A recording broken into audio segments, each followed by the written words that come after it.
Welcome to the yet another video of daily market analysis, friends. मेरा नाम है Amarjeet. So let's start today's analysis of index and stocks. तो कल जो हमने अपने लेवल्स डिस्कस किए थे कि इस लेवल्स को अगर इसमें ब्रेकआउट होता है, मैंने आप लोगों को बोला था कि आप इसमें ट्रेड करने के बारे में मत सोचिएगा क्योंकि ये ऑलरेडी मार्केट अप ट्रेंड में है. तो मैंने सख्त हिदायत दी थी कि अगर आपको अप ट्रेंड में डाउन साइड में कोई भी ट्रेड देखने को मिलता है तो उसको अवॉइड करना ज्यादा सही रहता है क्योंकि उसमें उतना प्राइस मूवमेंट नहीं आएगा. अगर प्राइस को ऊपर जाना है कभी भी आपको एक मूव मिलेगा, वो पुल बैक की तरह काम करेगा. तो जो कभी भी उसका जो अप ट्रेंड में जो अप स्विंग बनेगा वो हमेशा बड़ा बनता है और डाउन स्विंग छोटा बनता है. तो आपको डिसाइड करना है कि आप सबसे ज्यादा मूव कहाँ कैप्चर कर सकते हैं. जो लोग स्कैल्पर हैं वो लोग कुछ पॉइंट कैप्चर करने में सक्सेसफुल हो सकते हैं, लेकिन अगर कोई सीरियस ट्रेडिंग कर रहा है तो अगर आप देखेंगे तो यहाँ पे क्या हुआ कि मार्केट ब्रेकआउट करके सीधे अनएक्सपेक्टेड नीचे यहाँ पे ओपनिंग हुआ, लेकिन इस पॉइंट के नीचे नहीं जा पाया. अब ये देखेंगे कल जो मैंने एक जो ट्रेंड लाइन को 1 आवर पे मैंने ड्रॉ करके दिखाया था कि मार्केट धीरे धीरे इसके पास आके इस ट्रेंड लाइन को टच करके तब ऊपर जा सकता है. लेकिन क्या हुआ कि मार्केट ने नीचे ही एक मतलब कि गैप डाउन ओपनिंग दे दिया, लेकिन फिर भी क्या है कि ये इस ट्रेंड लाइन को मार्केट ब्रेक डाउन नहीं कर पाया. और यहाँ पे अगर हम देखेंगे तो एक नीचे एक और लेवल था हमारा इस पॉइंट पे जो कि है 19,660 का. तो यहाँ पे देखेंगे दोनों ये पॉइंट ऑफ कॉन्फ्लुएंस हो गया कि मार्केट ऊपर गया, ये छोटा सा पुल बैक बनाया और जब इस कॉन्फ्लुएंस पॉइंट पर प्राइस आके टकराया, हिट किया, जो कि एक हॉरिजॉन्टल सपोर्ट भी था और एक ट्रेंडिंग लाइन का भी सपोर्ट था, में जो ट्रेंड लाइन का सपोर्ट था. तो देखिए कितना अच्छा मूव देखने को मिला. तो मैंने जो बोला है उस बात पे हमेशा आप लोग मतलब कि इसको सीरियसली लीजिए कि अगर हम अप ट्रेंड में हैं, जब मैंने बोला है निफ्टी अप ट्रेंड में, बैंक निफ्टी का भी डायरेक्शन क्लियर नहीं है, इसको हमेशा इसमें हम कौन सा फाइंड आउट करने की कोशिश करेंगे, अप साइड का जो भी हमारा एक जो ट्रेड, उसी तरह का ट्रेड हम फाइंड आउट करने की कोशिश करेंगे. अगर मान लीजिए कि मैंने जो ये 1 आवर पे सारे लेवल्स ड्रॉ किए हैं, ठीक है, जिसको किसी को मन है कि वो 15 मिनट के टाइम फ्रेम पे ट्रेड करे, उसको भी एक जो कि अप स्विंग आया वो मूव आराम से कैप्चर हो जाता. अगर कोई 5 मिनट्स के टाइम फ्रेम पे कर रहा है तो उसके लिए कितना ये मतलब इजी होता है इस मूव को कैप्चर करना. आप देखिए कि यहां से मार्केट ने ऊपर जाने की कोशिश की, फिर बहुत तेजी से आके हिट किया इस ट्रेंड लाइन को, लेकिन उसके बाद भी आप देखिए मार्केट इसको क्रॉस नहीं कर पाया और कितना बड़ा मूव देखने को मिला. तो सीधी सी बात आपको क्या समझ में आ रही है कि हमें टॉप डाउन एनालिसिस जब हम करते हैं तो हमें एक अच्छा डायरेक्शन मिलता है, हमें अच्छे लेवल्स मिल जाते हैं दोनों साइड से. ये जो हमारा ट्रेंड लाइन है ये भी एक अच्छा लेवल का काम करता है, क्योंकि साथ ही अगर दो एक हॉरिजॉन्टल लेवल और एक ट्रेंड लाइन का अगर कॉन्फ्लुएंस होता है तो वो सबसे स्ट्रॉन्गेस्ट पॉइंट होता है जिसको ब्रेक करने में प्राइस को भी मतलब कि काफी दिक्कत आती है, तो प्राइस उसको ब्रेक नहीं कर पाता. तो ओवरऑल जो हमने कल डिस्कस किया था कि प्राइस एक ट्रेंड लाइन को छूने के बाद ही ऊपर जा सकता है, तो प्राइस तो क्या हुआ कि वो इस जो रेंज है इस रेंज को ब्रेक करके नीचे आया, लेकिन इस ट्रेंड लाइन को ये ब्रेक नहीं कर पाया. अगर आप देखेंगे इस ट्रेंड लाइन को ध्यान से तो इस तरह से प्राइस मूवमेंट कर रहा है, तो आपको ऐसे भी पता चल जाएगा कि भाई ये अप ट्रेंड है. ठीक है, अब जब मार्केट अगर बड़े टाइम फ्रेम पे अप ट्रेंड में रहता है तो छोटे टाइम फ्रेम पे कैसे बिहेव करेगा, एक बड़ा सा अपस्विंग बनाएगा, फिर छोटा सा पुल बैक बनाएगा, फिर बड़ा सा अपस्विंग बनाएगा, फिर छोटा सा पुल बैक बनाएगा. ठीक है, इस तरह से ही मार्केट मूव करता है. तो नेक्स्ट डे का अब हम डिस्कस कर लेते हैं जो कि हमारा नेक्स्ट वीक जो ट्रेडिंग सेशन होने वाला है मंडे को, उस दिन क्या पॉसिबिलिटीज है मार्केट की. ठीक है, तो हम 15 मिनट के टाइम फ्रेम पे देखते हैं यहाँ हमें क्या देखने को मिल रहा है कि मार्केट ने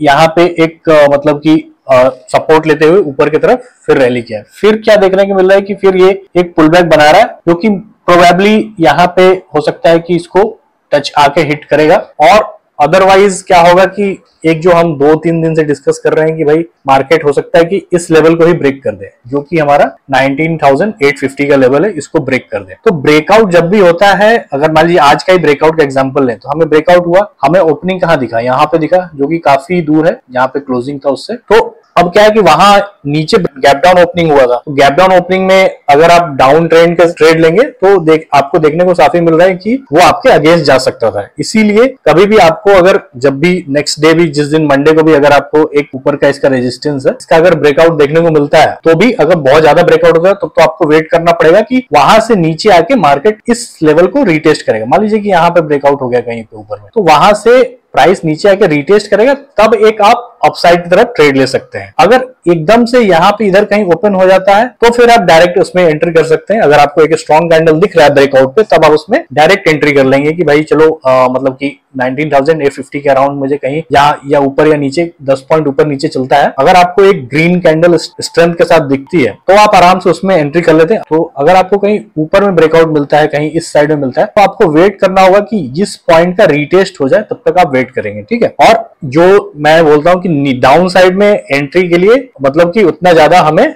इम्पेशेंट नहीं रहना है, ठीक है। कि अगर ये वाली एंट्री मतलब कि ज्यादा बेटर कहलाएगी। जो अगर हम देखें, जो यहां से यहां मार्केट गया है, इसको 5 मिनट पे जिसने भी कैप्चर किया होगा, काफी बढ़िया है। और अभी जो ये लेवल्स हैं जो अभी हमने ड्रॉ किए हैं, फिलहाल मंडे के लिए भी ये वैलिड रहने वाले हैं। हमारा ट्रेंड लाइन अच्छा काम कर रहा है, ठीक है। जो हमारे हॉरिजॉन्टल लेवल है वो अभी रेलेवेंट है। अब मंडे को हम देखेंगे कि नया जो प्राइस कहां पर जाके एक ओपनिंग देता है, उसके हिसाब से हमारे मतलब की जो लेवल्स है वो चेंज होंगे, ठीक है। तो ओवरऑल यही रहने वाला है कि अगर आपको उस दिन ऊपर का साइड कहीं ब्रेकआउट जिस तरह से मिलता है, मैंने बता दिया। अगर इस जहां पे अभी मार्केट क्लोज हुआ है, इसके अराउंड अगर आपको इस ट्रेंड लाइन पे एक रिजेक्शन देखने को मिलता है अपसाइड में, ठीक है, क्योंकि अभी दिखने को मिल रहा है कि ये पुल बैक बना रहा था मार्केट और मार्केट क्लोज हो गया। तो इस ट्रेंड लाइन पे अगर आपको एक रिजेक्शन देखने को मिलता है, जो कि एक मतलब कि बुलिश कैंडल देखने को मिलती है, बुलिश एनगल्फिंग कैंडल होनी चाहिए। अगर रिजेक्शन होता है तो अच्छा कैसा होता है, ठीक है। आप इस कैंडल को अगर देखेंगे ना, एक्चुअल में ये कैंडल ने सिग्नल दिया था कि मैं ऊपर जाने वाली हूँ, ठीक है। जो भी आपका निफ्टी है उसका सिग्नल था कि मैं ऊपर जाने वाला हूं या जाने वाली हूं। तो इस कैंडल से पता चला था। ये कैंडल में स्ट्रेंथ नहीं था, तो इसको हम रिजेक्शन कैंडल नहीं मानेंगे, ठीक है, क्योंकि उसके बाद देखा थोड़ा सा मार्केट आके दोबारा रीटेस्ट किया। इस तरह का अगर आपको कैंडल देखने को मिलता है या 15 मिनट के टाइम फ्रेम पे या 5 मिनट के टाइम फ्रेम पे, तो ही आप सोच सकते हैं इसमें एंट्री लेने के। तो दोनों पॉसिबिलिटीज है। मैंने जो दोनों पॉसिबिलिटीज है वो डिस्कस कर दी। अगर इसके अलावा भी मार्केट कोई हमें सरप्राइज दे देता है तो हम उस समय सायन सर आपको सुबह में एक मार्केट का अपडेट देते हैं टेलीग्राम ग्रुप में,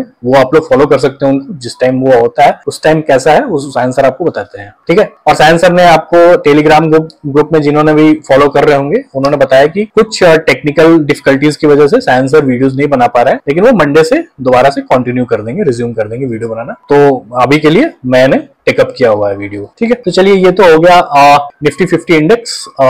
let's move on to bank Nifty, ठीक है। बैंक निफ्टी का चार्ट है हमारे सामने। इसमें मैंने पहले ही मतलब कि अंदेशा जाहिर किया था कि ये निफ्टी के साथ अप ट्रेंड में नहीं चल रहा है, इसका डायरेक्शन अलग है, क्योंकि यहां से ही वो डायरेक्शन अलग हो गया था। क्योंकि हम निफ्टी में क्या देख रहे हैं, निफ्टी इस ट्रेंड लाइन, इस तरह के ट्रेंड लाइन को वो रेस्पेक्ट कर रहा है, लेकिन बैंक निफ्टी कुछ अलग ही चल रहा है। तो बैंक निफ्टी के लेवल्स अलग हो गए हैं, तरीका अलग हो गया है। निफ्टी ने ये ट्रेंड लाइन ऑलरेडी ब्रेक कर ही दिया है, तो अब ये निफ्टी अप ट्रेंड में हम बोल नहीं सकते। ये एक बहुत मेजर सपोर्ट था यहाँ पे 44,200 के अराउंड, तो वहां पे आके इसने एक सपोर्ट लिया जब भी इसमें एक मतलब की गैप डाउन ओपनिंग हुई थी, और वहां से एक छोटा सा अप मूव दिया। फिर उसके बाद वो ज्यादा सस्टेन नहीं कर पाया ज्यादा ऊंचा तक, फिर इसमें फिर एक डाउन मूव आया, और ये इसको पुल बैक नहीं बोलते हैं, ठीक है, क्योंकि ये दोनों बराबर है, अपस्विंग और डाउन स्विंग बराबर है। तो ये क्लियर इंडिकेशन है कि market is not in up trend, market is in range. आप डाउन स्विंग में भी देखेंगे तो इसमें मोमेंटम देखने को मिल रहा है, वाइड रेंज बार देखने को मिल रही है। अगर मान लीजिए कि इस पॉइंट से एक हमें यहाँ पे